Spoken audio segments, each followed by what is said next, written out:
What's up? Billy Stark's intro. Yes.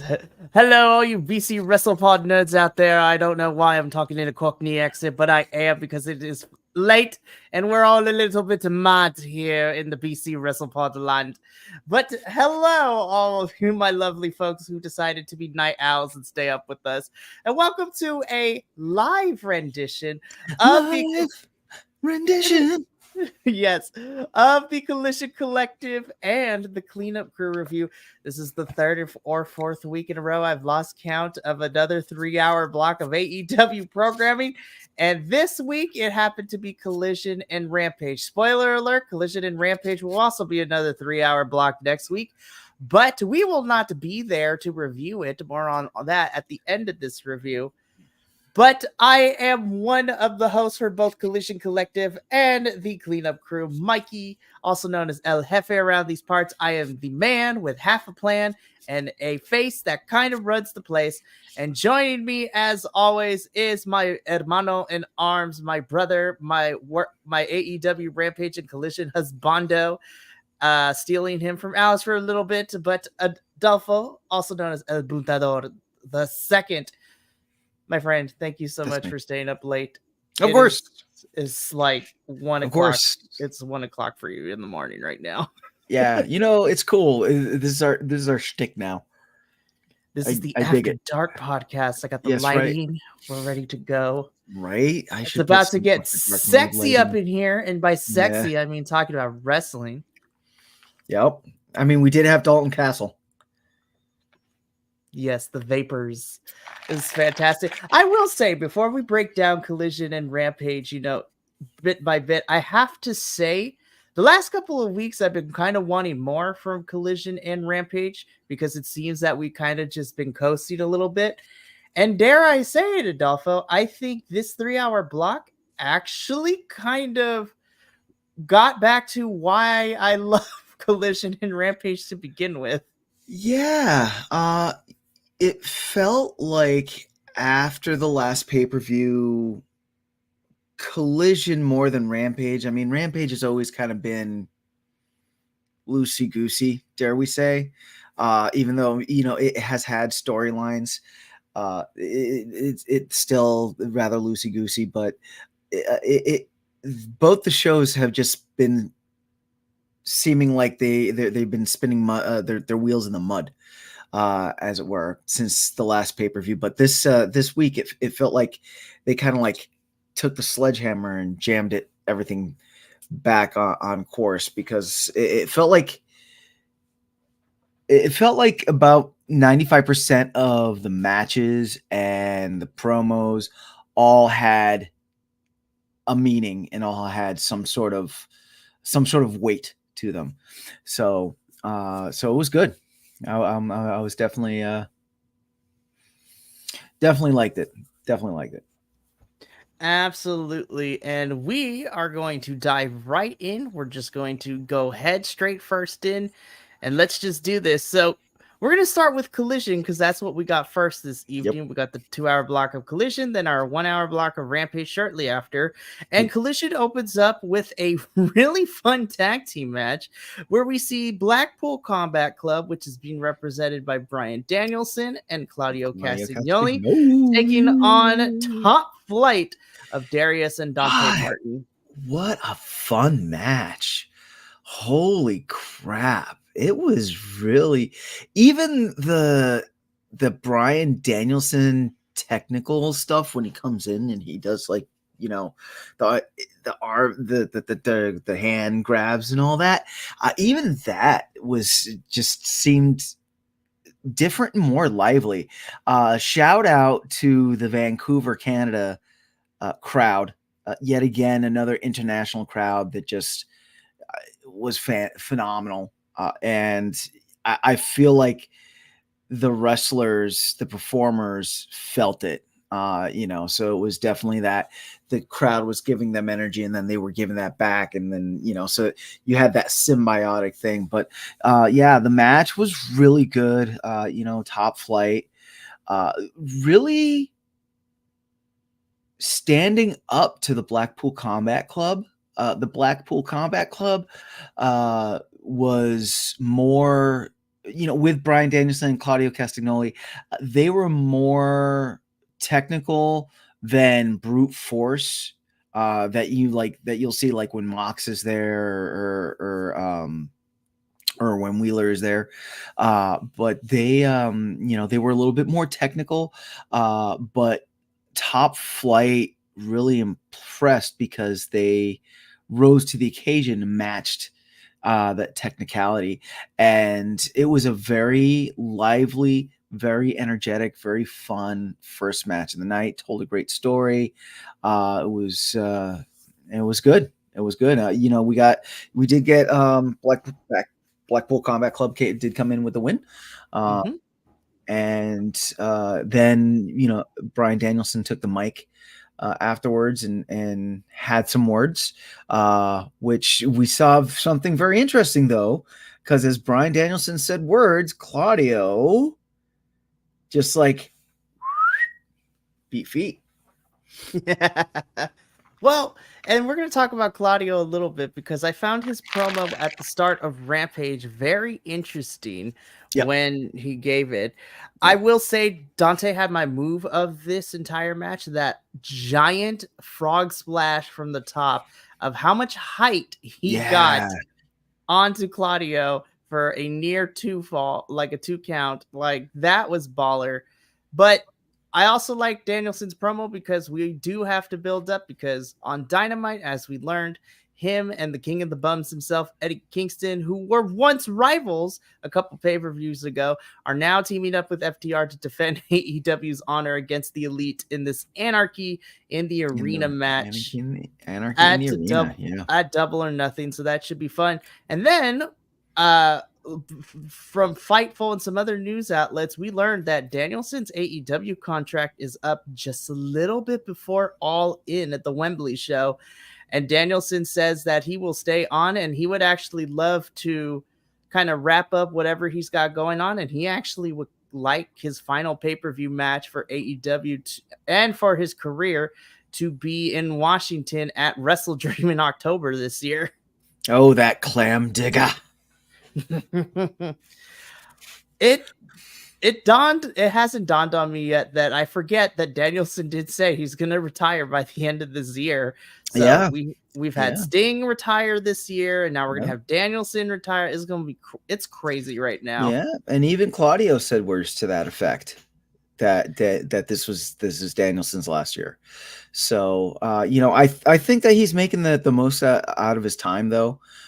This match tonight definitely is, in my opinion, a great example of that, where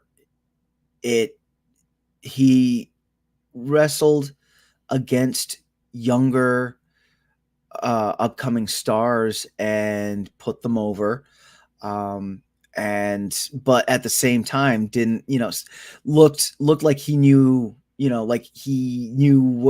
what he was doing, and didn't have that like old, almost retired wrestler thing of just kind of like stumbling around and letting the other person kind of carry the weight. So it was good. It's a good match. Good first match. Definitely very energetic. Loved it. And definitely set the tone for the rest of the evening, because they just didn't let up on the gas, because we cut to commercial, and then when we come back, we head straight into our next match. Thank you for fixing the issues that I've had for the last couple collisions, where we get a match, then like 30 minutes of promos, and then we get another match. So I feel like they fixed the pacing issue a little bit at the start of this week. And when we get back from commercial, they're like, oh yeah, we're just going to put on this banger of a match, because next we have Will Ospreay taking on Tiger Style himself, Lee Moriarty.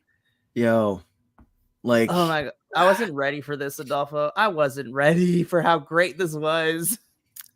It wasn't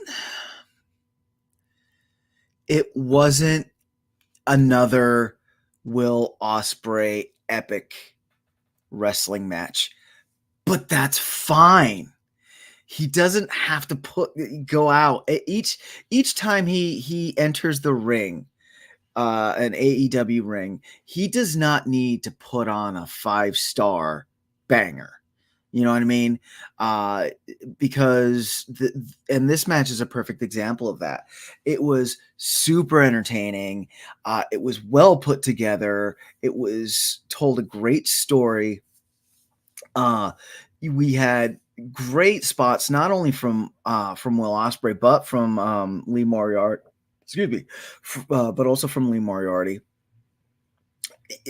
They they both worked really well together. I think maybe there was one spot that looked like it might have been a bit of a botch, but they worked so well together that they covered it super fast. Dare I say that the only bad part about this match was Roddy on commentary.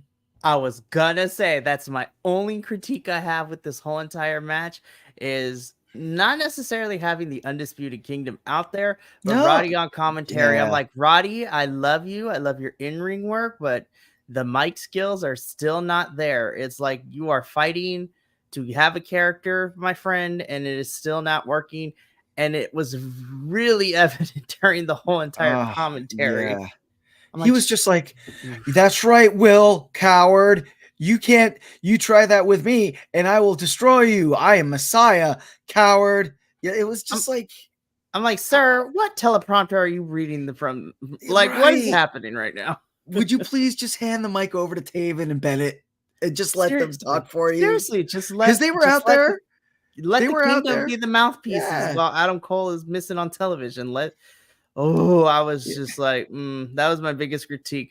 I did like the finish of this match though, because Will teases the Tiger Driver, and then he looks at Roddy. He looks like he's about to hit Lee Moriarty with the Tiger Driver, but then hits the Stormbreaker for the win. Which I was like, I love it because we're continuing to tell the story that the Tiger Driver is a dangerous move. Will doesn't want to use it, but who knows? You might want to pull it out against Roddy during their match at Double or Nothing. Yeah. But then Shane Taylor lays Will Ospreay out too. Yeah. It's like, there we go. Give this man some heat. That's what we need for Shane Taylor Promotions. Yep. And then the Undisputed Kingdom comes slithering in and like vultures picking out what's left. Yeah, that was good. Yeah, it was a good match though. It was good, and we're probably gonna be saying a lot of that over the next however long we're doing this 3-hour block review, because this was a lot of good wrestling. And like Vancouver, thank you so much, because Edmonton let me down, let me and JBL down when we did Dynamite. It was horrible. And thank you, Vancouver, for being a little bit better. So we get a quick segment recapping Mercedes Moné doing her thing at a Red Sox game, which is cool and everything. My critique still stands from Dynamite as well as the last couple of weeks. I love Mercedes Moné. We still need to work on some, promo skills, because it's the same thing every week. And I need to see her in the wrestling ring. At this point, however, I don't think we're going to see her in the ring until Double or Nothing. No. And it's kind of hurting the story we're trying to tell between her and Willow. The history is there from what happened last year when they fought to become the inaugural New Japan Strong Women's Champion, where Mercedes got hurt in the middle of the match and then called an audible to have Willow win. But I want I want Mercedes to be in the ring beforehand, but we're not going to get it. So I like Mercedes. I'm happy to return, but I feel, and I'm going to repeat what I said on Dynamite here, I feel that we pulled the trigger too early for her to pop up on AEW television. We probably should have waited until after Willow won the title at Dynasty and then have Mercedes come out to be her challenger at Double or Nothing, which would have been great, but Do we know if Mercedes is still rehabbing from her injuries? I don't know so much as rehabbing. I do know that she's been training with oh my gosh, Miyu Yamashita from New Japan and whatnot in the ring the last couple of weeks. So she's training in the ring, but as far as what I could find, I haven't found anything that reports indicate she was still not 100%. Right. Or has she been on different filming locations and that's why she hasn't been able to get in a ring? I mean, that could also be the case too. But regardless, it's kind of tough when Willow is consistently on AEW television, both backstage promos and in-ring stuff. Like, I just want to put this out there. Her match against Sky Blue last week was baller and it was fire. Go back and watch that match. That was a ridiculous match. Y'all need to go check that out because that match was fire, and I was so mad I wasn't there to review it. But duty calls. But I mean, we can move on from this because it's the same thing. I love Mercedes, but we need to start changing directions because it's the same thing every week. So then we get into a squash match of sorts where this is a trios match of Mogul Embassy. So the Swolverine himself, Brian Cage, the Vapors were there for both of us. And, the Gates of Agony. Yes. Gates of Agony taking on the local talent / jobber team of Evan Rivers and the Voros twins. This is what it was. The Mogul Embassy dominated, destroyed their opponents. What was up with the twins and the MC Hammer bubblegum colored pants? What was up with that? I don't know, but I kind of want those pants now. Dude, they look like they look like Wish King Boo. Not Wish King Boo. Yeah, the two of them look like Wish King Boo. Anyway, yeah, squash match. Mogul Embassy and Brian Cage came out and they do what they do best, which is destroy.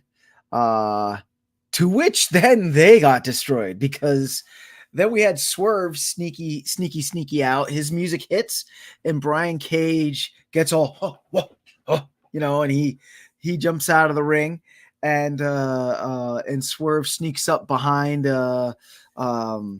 Bishop Khan, chokes him out with that. Yeah, with a chain. And then Toa Leona goes over the top rope, and then Swerve ensues to destroy everybody and everything. Yep. And then Toa gets involved, and then the Steel Steps got involved. Ultimately, Swerve single-handedly got rid of the Gates of Agony. So on this upcoming episode of Dynamite on Wednesday, we are getting a AEW World Championship Eliminator match between Swerve and the Swolverine himself, Brian Cage. That match is going to be fantastic. I cannot wait for that. I will be 100% honest. I'm actually digging and interested to see this Mogul Embassy story of like hunting Nana down and going after him and being like, why have you forsaken us type thing, because that just seems to be the angle that Toa and the Gates of Agony are going with, which I dig. I know that Toa, he's been every time the camera, well, not every time, but most of the time when the camera cuts to him, he's like, nah, so so yeah, I'm definitely, I hope they explore it just a little bit more, because I hope so too. Because and I like seeing the Gates of Agony and Brian Cage on TV more. Than more than just like doing their goofy matches that they have been doing in recent months. So yeah, I am excited for the match on Dynamite. I hope that we continue to present Mogul Embassy as this force, because we definitely need some trios regardless of the division for sure. But we go from here, we go to commercial, we come back, and we kind of get a small continuation because then Swerve is by himself backstage. And we're kind of seeing Swerve get back to his more heel persona, where now he tried to do it the right way. He tried to be the people's champion, and he's still the people's champion. But now he's about to go full, I'm going to destroy you, and I'm going to come get you, and I'm going to shake you down like you owe me lunch money, because this is whose house? Swerve's house. Yeah. The only way they are going to make people not, or no, the only way that Swerve is going to be not Healy is if they put him up against someone that is like more hated. Like when Adam Page was in the picture, right? Mhm. And like at first you had Swerve like lest we forget they did that whole thing where Swerve broke into Adam Page's house and and made threats over his sleeping That child, was you know. wild, and So that was a wild time, and yeah, it was fun to watch you and JVL kind of discuss that in length because I couldn't be there for that review, but I was listening to that review.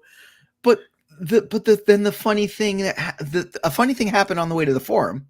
Mhm. And that's that Swerve all of a sudden, like Adam Page kind of does this like crazy Adam Page hook, and Swerve, even for doing all that evil shit, like he comes out with the fans loving him. So I mean, that's the only way that he'll be a full heel again, is if they find someone that's more heely than him. That is very, very true. And honestly, I think this is a good move on AEW and Swerve's part. And I think Swerve is a fantastic champion, but I always did wonder if it would hurt him if he, since becoming champion, if he would lose that edge, because, the wrestling fandom likes to turn on people quicker than, I mean, that's true. anything else. But I can ascertain, and I think that even with this kind of more passion and this edge to Swerve, I still fully think that him as this kind of like intense face is going to be fantastic. So I think Swerve always is considered to kind of be a tweener, so he's in between. But right now he's leaning more towards the face angle, but he still has those heel tendencies because now he's coming after Brian Cage. And like I said, I'm excited for this match on Wednesday. It's going to be good. It's almost as if he swerves when he drives. I miss Nana on my screen. That's right. We're going to see him this upcoming week. We go from doing the Nana dance to the Daniel Garcia dance, because we then get Daniel Garcia taking on local talent KM, also known as Kevin Matthews. This was big a boy. little bit. It was big boy. KM was. I was just like, I was like, okay, because Daniel Garcia walks in front of KM to get to inside the ring and everything. I was like, oh, okay. And then once Daniel Garcia got out the way and I saw the frame of this man, I was like, yeah, oh, this is gonna be interesting. And interesting it was. This was a little bit more than a squash match, but at the end of the day, it only went for a couple of minutes, and Daniel Garcia gets the win. And of course, we get Daddy Magic on commentary, which is also fantastic. I don't care what nobody says. Daddy Magic on commentary for Rampage and Collision is actually really, really fantastic. Yeah, and he plays really well against Nigel. Mm-hmm. I kind of wish he would just kind of go to commentary, Daddy Magic, because I enjoy him when he's on commentary. So, but Daniel Garcia racks up a win. Yep. I'm hoping that we start to utilize Daniel Garcia more, because I feel that after he lost to Christian Cage at Revolution, we've kind of like been kind of just having him there and navigating him to whatever this is. So hopefully post Double or Nothing, we could see Daniel Garcia get back into the limelight, because he's an incredible talent and I want to see him utilized more than just, having squash matches. Yeah, either that or, and it doesn't necessarily have to be a title story, but just some more concrete storyline. Because he's just, it seems like they're just tossing him out there to be like, hey, don't forget Daniel Garcia is still a thing, and it's like, okay, let's give him a story. Let's give him something, Or if we're going to have him come out here and face a talent, have him face a more like established local talent, because that's exactly what the next match did. Because I knew Dax was going to win this match. He's the AEW person in here. However, by the end of this match, I was so impressed and I love this. So we get Dax Hardwood taking on Tommy Billington, who is the nephew of the Dynamite Kid, which is crazy. So once again, we're seeing a generational talent. No, And I thought I thought he was the son of the Dynamite Kid, nephew of Owen Hart. No, because commentary, at least from the feed that I was watching, Nigel said that this was the nephew of Dynamite Kid. I'm gonna fact check. You tell. Adolfo's gonna fact check it, but regardless, though, he does that. We do have Tommy Billington have the moniker of the Dynamite Kid. So regardless of how he's related, he has that moniker, and he took on Dax Hardwood tonight. This was by the end of this, Adolfo, I was spent because this was great. And I was like, damn, Dax just keeps having banger matches, but Tommy Billington, if you want to stick around AEW as a part-time, if you want to do a couple more dates, like, I will not be upset because this was a fantastic match. And I really enjoyed it because this kind of required Dax to be a little more technical than he is. That we usually see him doing. Man, like, Tommy, you are fantastic. You definitely make the lineage of the Dynamite Kid legacy proud. This was a fantastic match. I really enjoyed this one. Yeah, that match had no right to be as good as it was, and it was good. It was some old school, at least to me. It felt like some old school WWF Saturday night main event match going on. It was good. It was good. I was really, and I am fact checking right now. And it looks like he is the nephew. Okay. So yeah, Billington's nephews, Thomas and Mark, have become professional wrestlers. Mm-hmm. Yeah. So, I would like to point out this comment from Theater Callow in the conjunction with that Nigel would never lie to us. Yeah. Yeah. The Dynamite Kid was good.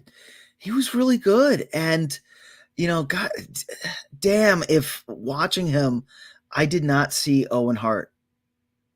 It was almost spooky. There were shades of Owen Hart during this match. I was just like, this is true Canadian legacy in this ring right now. Yeah. But it was, and for being his first match, it flowed so seamlessly. He worked so well with Dax. Again, there were a few areas that seemed a little bit rough, but they covered it super fast. I hope that we start getting more push for the Dynamite Kid when we start seeing him more on our screens, because he's definitely a good find. And if Dax Harwood might have gotten the 1-2-3 win, but the Dynamite Kid got the overall win for the night in this match. Oh, absolutely. The crowd was loving him. Yeah. And before we move on to the next thing, to kind of just summarize all this, it makes me really, really happy as a wrestling fan that in 2024, that for as long as we've been watching wrestling, some of us here have been watching it for a few years. Some of us have been watching wrestling all our lives.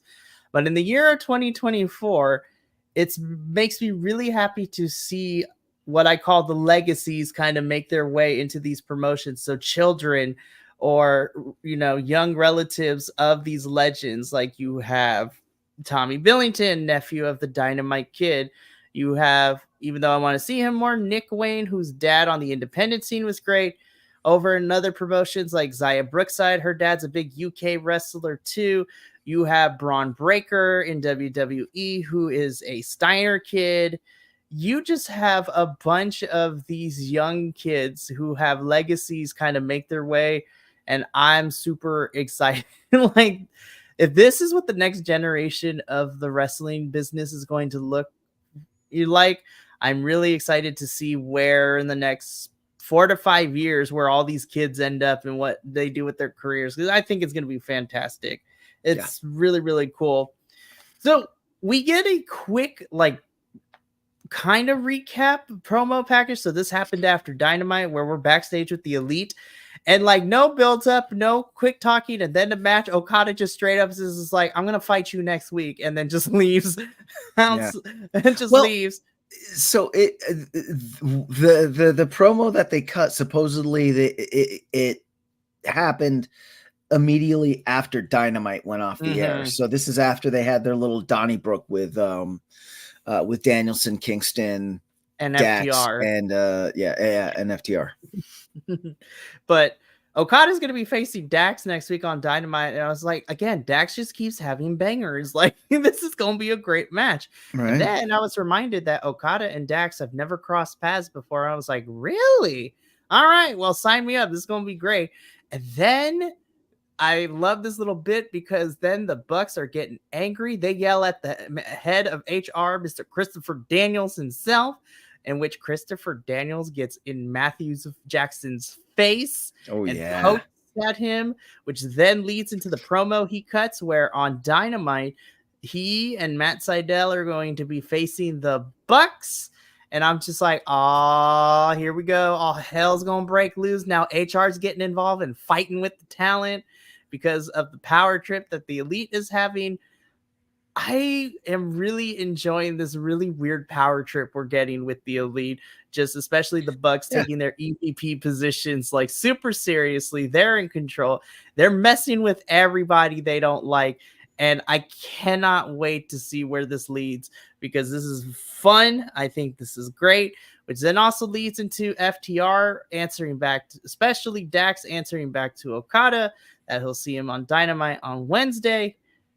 I love this this like Marvel level as civil war between Team Elite and Team AEW. And I'm hoping that what happens next is that we just expand all the roster and we just get like a big civil war where half the roster is on the Elite side and half the roster is on Team AEW side. It's going to be fantastic for sure. Yeah. So, and that was what precipitated the Christopher Daniels promo. The Christopher Daniels promo is that he's supposedly, because he got in the EVP's face after on Wednesday, his penance that they're making him do is that he has to wrestle them, and that's so he's going in there with Matt Sydal. But yeah, it's I hope that they are able to string this this story of the EVPs and the Elite for a few more months, if not like through 2024 into 2025, because you're right, it is good. I've really been entertained. Not that I love, but I've really been entertained.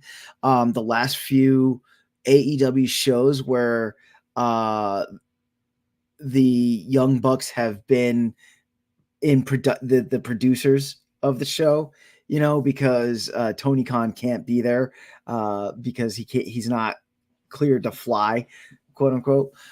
So it's been good. And I did not like the Young Bucks previously when they were face Young Bucks. I'm really enjoying heel Young Bucks. I'm really enjoying heel Okada. I'm really enjoying heel Jack Perry. So this is good. This is good. It was. And we continue this good feeling because You know, I was really happy to see this next match get some time because my biggest complaint and all our biggest complaints right now with AEW is not utilizing their women's roster to their full ability. And I'm still have issue that this was the only women's match on Collision that we got tonight. But this was given a little bit of time. We had Thunder Rosa La Mera Mera herself taking on Robin Renegade. For those of us who cover ROH and the rest of the BC WrestlePod boys, love the Renegade Twins.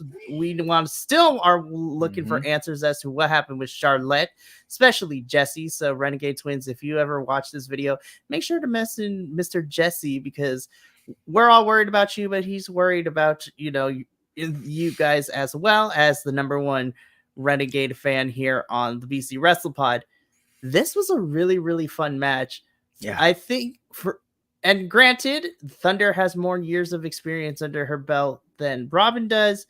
But honestly, I feel that this is probably Robin's best match within the last couple of months that I've seen.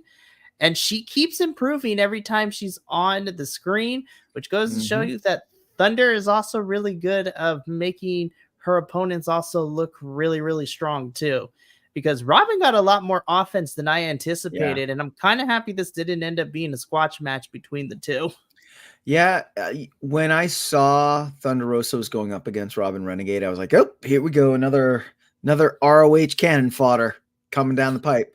But there were a few moments in this match that I was like, is Thunder actually going to lose to Robin Renegade? Thunder Rosa did get the win. But it was a really well fought match. Really told a good story and kept your attention. There were no moments that made me want to look away. Or that I felt like I could look away, I actually got angry at picture in picture when they went to picture in picture because I was like, I cannot fully see what the fuck is going on. So they need to pick better matches to do picture in picture from because this has been my biggest complaint with all the promotions this week. They picked the wrong matches to go in picture in picture, and they don't pick the right matches to do picture in picture, and then they let the wrong matches not go in picture in picture. Yep, exactly. I was so mad. But like we said, La Mera Mera picks up the victory here. And, we're continuing to rack up wins because this will not be the last we see of Thunder later this evening because she'll make an appearance over on Rampage. With a steel chair. Yes. Oof. Ooh. Ooh. Ooh. It's so fantastic. We cut backstage where we have the best couple in AEW ROH Cinematic Universe possible. If you have not checked Taya and Johnny TV's series on YouTube, y'all need to go watch that because it is so camp. It is ridiculous. It's out of control. But it is such a smart thing and it's so creative. I love it so much. But the episodes, they're only like 5-8 minutes long. They're super short, good. But they're really good. They're really, really good.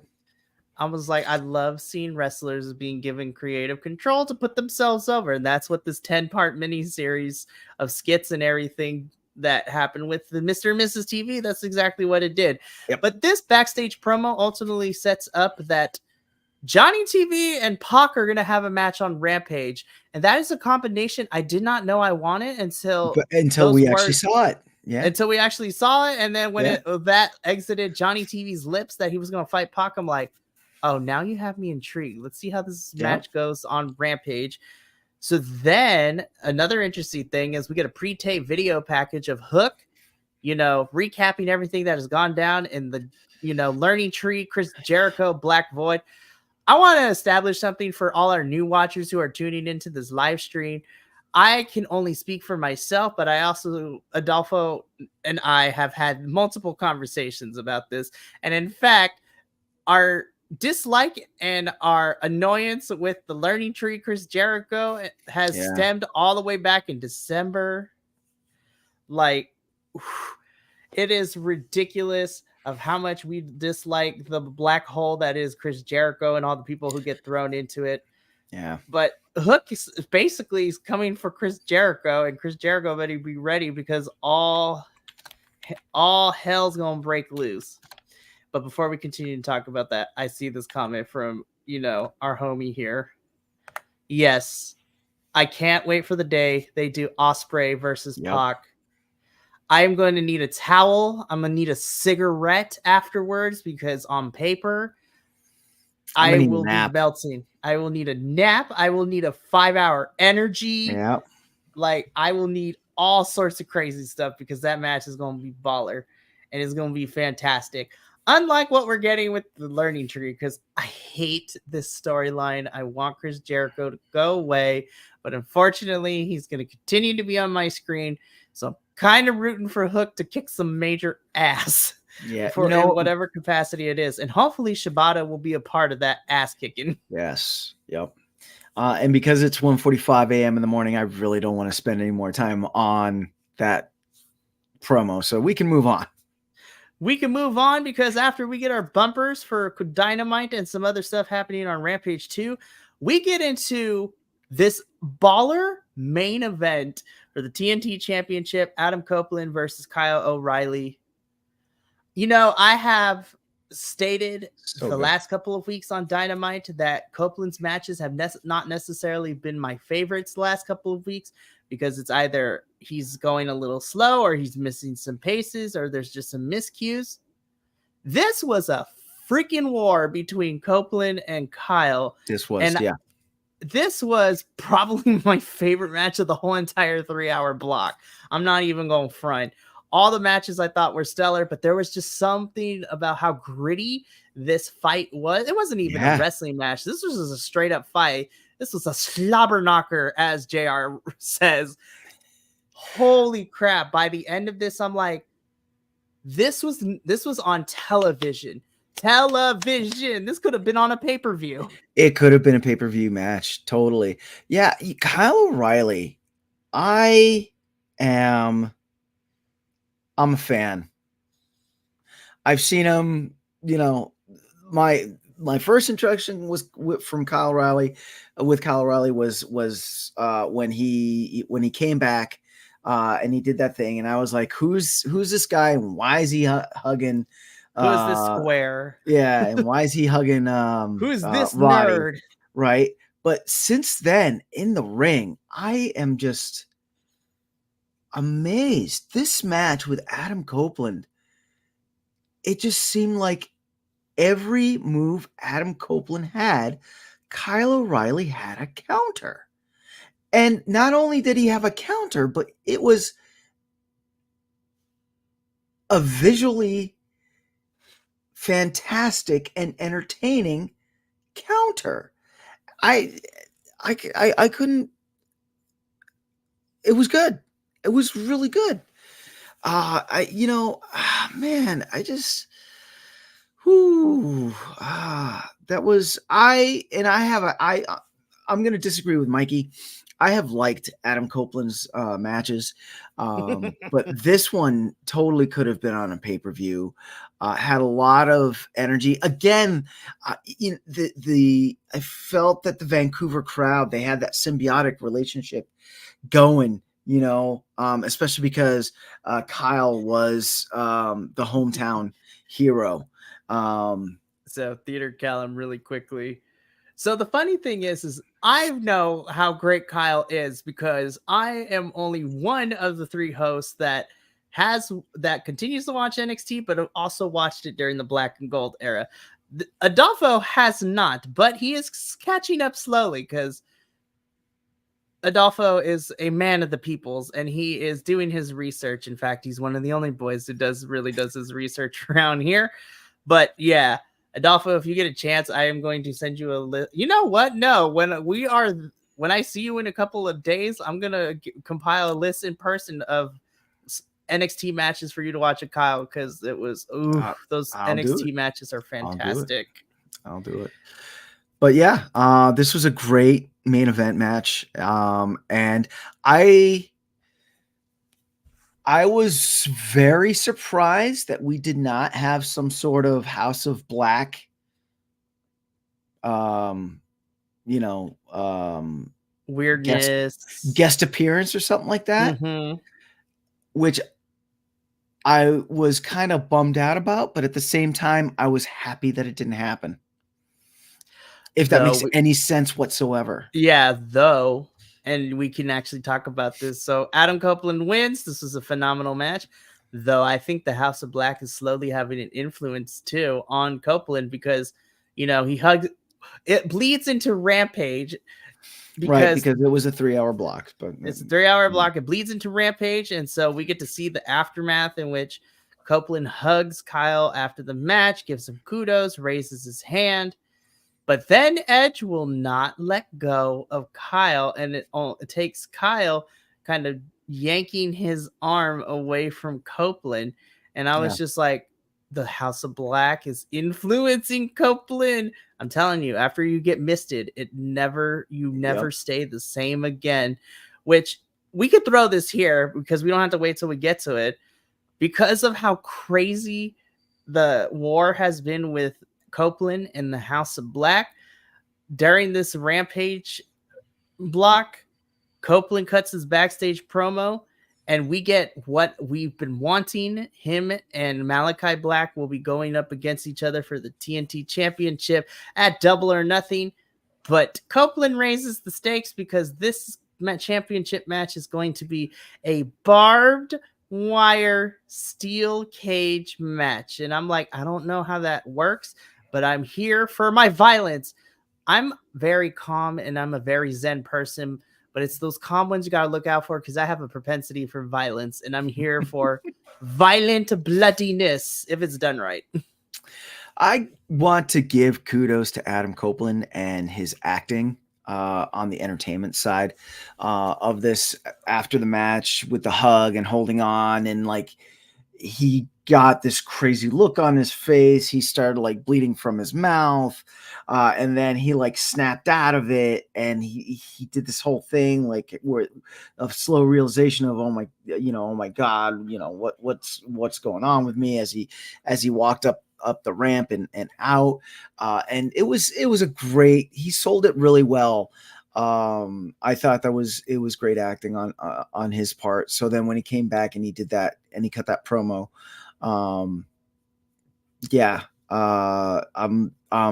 very excited.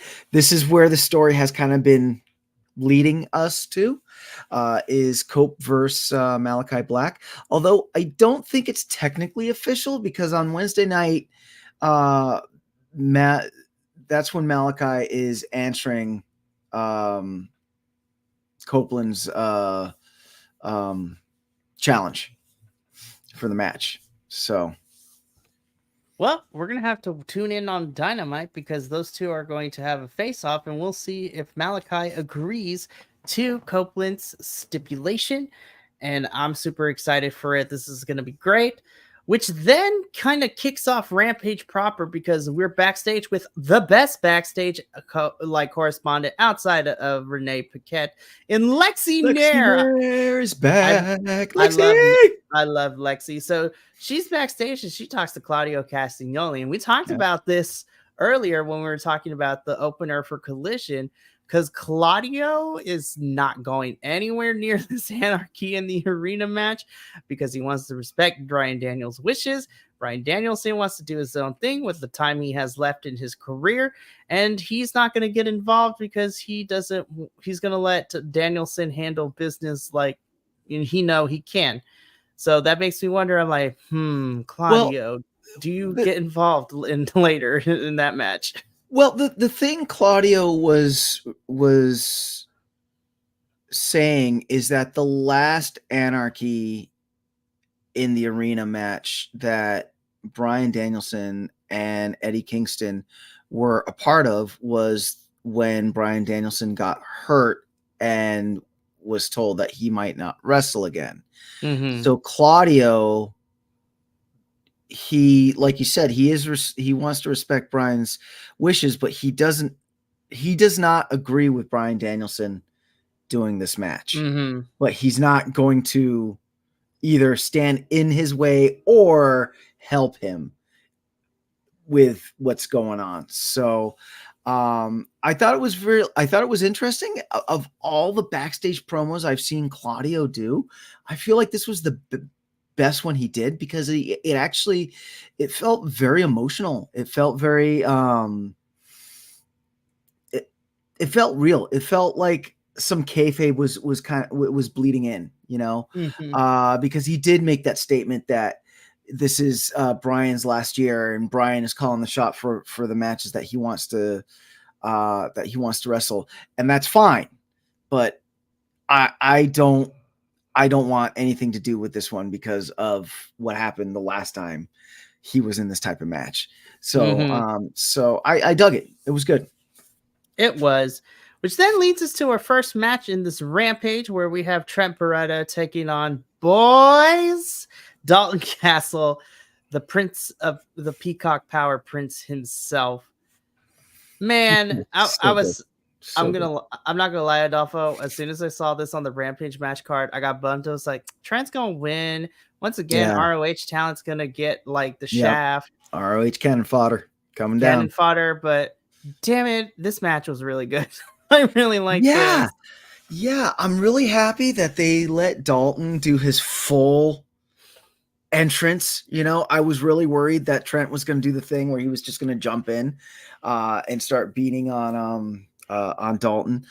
So it was good to see Dalton do the whole thing with the boys and everything. And it was not a squash match. It was a wrestling match. It was a wrestling match. It was a very entertaining wrestling match. It set the pace. You had, if anything, I think it put Dalton Castle over with AEW fans, because the crowd was chanting his name. They were really behind him, and he looked good. He looked really good. So, hopefully, this means that we'll start seeing Dalton Castle a little bit more on AEW television, and not just as cannon fodder, as ROH cannon fodder, but as actually moving up the ranks. Exactly. Trent Beretta does pick up the win by getting the 1-2-3 on Dalton Castle, and continues to build momentum in this really weird story that we're building between him and Orange Cassidy, where Don Fallis is interested in Orange and not necessarily Trent. We discussed it on the Dynamite review, so we're not going to hash it out here. So we cut backstage. Deonna Purrazzo cuts a promo, and it serves two purposes. It sets up her match with Lady Frost later in the evening, but it continues this through line that Deonna and Thunder are going to whoop each other the next time they see each other. And spoiler alert, we almost had it go down tonight a little bit. Deonna versus Thunder is a feud that I didn't know I wanted until we started getting it like 2 weeks ago. It's going to be fantastic. I'm ready for round two. I'm ready for round two as well. But speaking of things that I was ready for, Bounty Hunter Brian Keith was on this episode of Rampage. He had a match against JD Drake. And I feel that AEW is listening to us, because they did everything that I've been asking for them. Present Brian Keith and remind everyone, oh yeah, why should we support this dude? Here's why. This match, for as short as it was, my God, this is everything that I wanted. And this is the version of Brian Keith that I've been a fan of on the independent scene. And I need this version of Brian Keith every time he pops up at the screen, so I can tell the ROH boys that I know what I'm talking about, because the presentation so far hasn't been it. But this is how I want to see Brian Keith be booked in AEW. This was really great match. JD Drake is always great every time he steps into the ring. Isn't JD Drake one of the workhorsemen? He is a workhorse man at the moment, because his tag team partner, Anthony Green, is out on injury with a broken jaw. Okay. Thank you. So it's not the workhorse men, and he is now a workhorse man. Because I saw that promo that he cut on ROH, where he was like, I'm a workhorse man, and I'm going to start doing things for myself. That was a tough promo to watch, because he repeated himself a lot, but the point of it still stands. Yeah. So when I saw him come out as JD Drake and not one of the workhorsemen, it took me a moment, but I was like, oh yeah, that's right. You're doing things for you, boo. You go, boo boo. This was a fun match. This is great. Bounty Hunter Brian Keith picks up the win. Give me more of this. So then we already covered Adam Copeland's promo, setting up a match for Double or Nothing, which then we get into our second women's match of this 3-hour block. Deonna Purrazzo versus Lady Frost. My God, these two women brought it to the ring. I thought they were, oh my gosh, this was so good. I am really happy that they are letting Deonna Purrazzo embrace the dark side. I believe, Mikey, it was you that had made the statement. Heel Deonna is the best Deonna. Yeah, yep. And yes, I agree, because heel Deonna has been really good. She worked really well with Lady Frost because she was able to show that technical side that makes her the virtuosa, you know. But at the same time, you know, Lady Frost and her gymnastics, it was a very elegant match. Very elegant match, you know. That's the only way. I mean, there were some hits. Not saying that it was, you know, that there were no hard hits or anything like that. But these two women with the styles that they wrestle, this match was just very beautiful to watch, you know. I said it earlier this week about a different match, but again, it was almost like watching a piece of art happen, you know. So you know, good match. Deonna Purrazzo, she gets the 1, 2, 3, to which then Thunder Rosa comes out with a steel chair and chases Deonna Purrazzo out. Which was great because like any scorned Latina, security had to hold back Thunder Rosa. Look, me and Adolfo are very familiar with spicy Latino women because whether we have siblings or las madres, or, you know, for one of us are married to spicy Latino women, just spicy Latinas in general, it is, you better get out the way, because forget hold the earrings. They will throw a chancla at you. Yep. They will throw a wooden, listen, a chancla is the least of your worries. If you dodge the chancla, you better just take chancla hit, because if you try to dodge, the next step is they'll throw a wooden spoon at you. And you do not want that wooden spoon. No, you do not. But I cannot wait until Deonna and Thunder collide officially. I need it in my life. It's going to be so fantastic.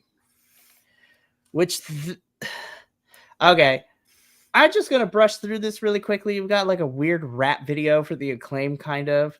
And I'm just like, I love the Acclaim, but this was okay. This was weird. It was filler. It was filler. Which then leads us to our main event, Johnny TV versus Pac. Wow. I literally melted by the end of this match, Adolfo. I was just like, oh my gosh. I didn't realize I wanted this match in my life. And I got it in my life, and I'm a better human for it. I knew Pac was fantastic in the ring, and he didn't prove me wrong.